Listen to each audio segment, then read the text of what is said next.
So Dr. Oz liked to make fun of me missing a word or mushing two words together. So let me give you an example of what it's like to having a stroke. So sometimes, for example, imagine you were going to be thinking you were shopping at Wegmans, but you were actually in a Redner's. But then you told everybody that you're in Wegner's. That's how it works.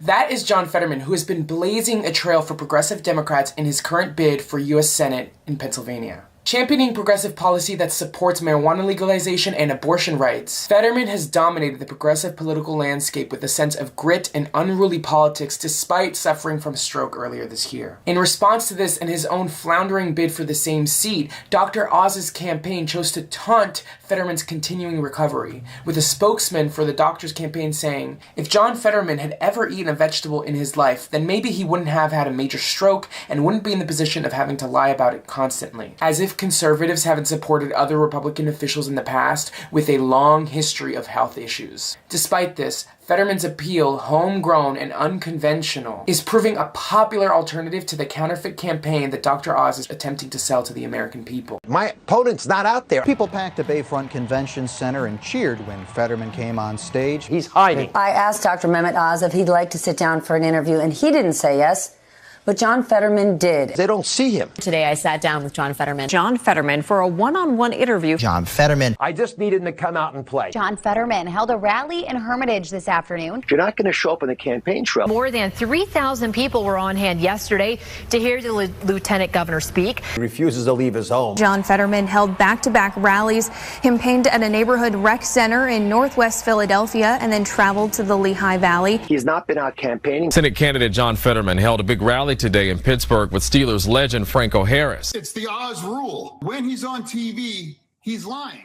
He's against school choice, charter schools, vouchers, educational freedom. He said it was, quote, an absolute necessity to lock these kids down in school. A little bit too long, pal. Actually, a lot too long. But he won't let them. He's a bigot and a racist who won't let kids of different backgrounds out of failing schools and let the money follow them. Suburban women very energized about education this time on abortion. That was Kellyanne Conway, former senior counselor to Donald Trump, who is currently... Actually, I don't know what her current career is or position she holds. It's all good, doesn't define her.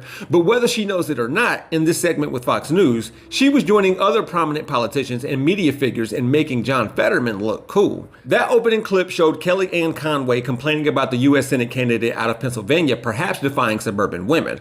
All the while, Newt Gingrich, who shouldn't be asking why anyone is doing anything at any point, wondered why Fetterman had a tattoo that said, I will make you hurt. And that's a weird way to tell everybody that you don't know 9 Inch Nail songs.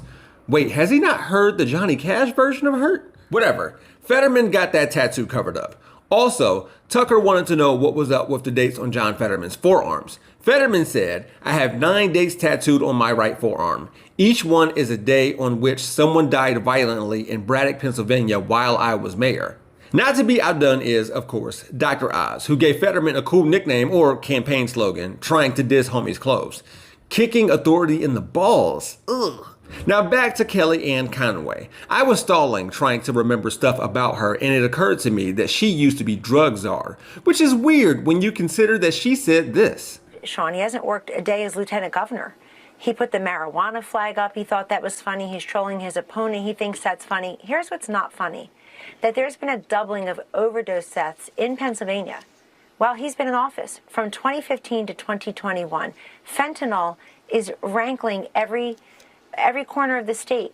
Fetterman wants to decriminalize marijuana. Dope. There are no weed overdose deaths. And I want to add that weed isn't a gateway drug unless the gateway is a pantry full of snacks.